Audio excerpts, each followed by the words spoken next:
on GE 2020, and you know, you interact with a lot of young people in your work and in your line, right?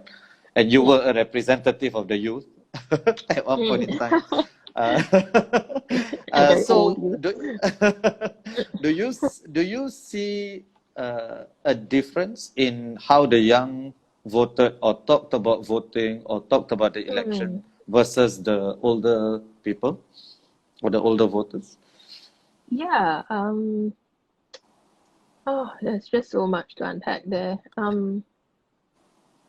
Okay, so I think first I think we need to be aware that for young people, there's obviously a range of political inclinations of young people. I mean, that there are those who veer more establishment and conservative, and there are those which are more liberal leaning, right? But I do think there is some pattern, right? I do think there's some cultural pattern that they kind of fall into. So what I thought was unusual about this election on social media as opposed to before, is there were a lot more sort of open expressions of, like, I used to vote this way, but now I am voting this way, and this is why.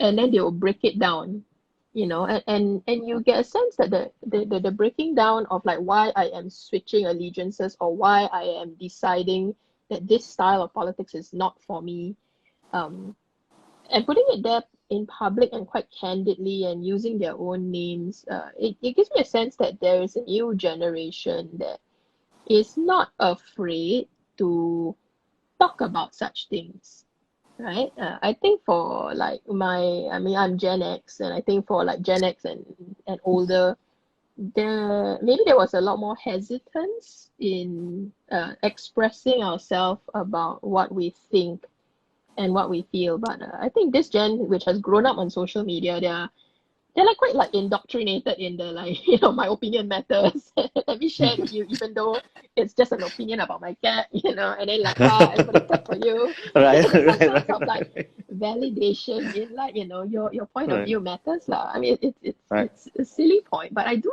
think it has an impact, you know, on like, yeah, it has an impact on political discourse.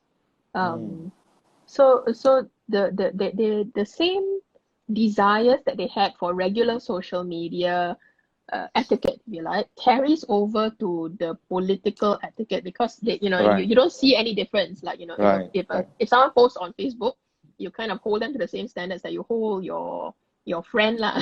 You know? So it's like if you're like a politician posts on Facebook like a takedown, you know, of someone else, right? Then you are like, oh, what's this? You know, or you see like a social media war happening between two people online who are older than you, and you'll be like, wow, why are they behaving like my brother? You know, yeah. So I do think that there is I don't know what's the best word for it, but almost a healthy I can't think of a better word, like a healthy naiveness about like about questioning, you know, as in questioning why do we talk like that, you know, is this okay or not, and not feeling this baggage of it's wrong to question it, which I think is refreshing. I never made that connection. No, I always felt like this validation culture was entirely negative. This desire to seek validation. I never thought about how it carried into the political sphere in terms of affecting voter behavior. So thanks for that.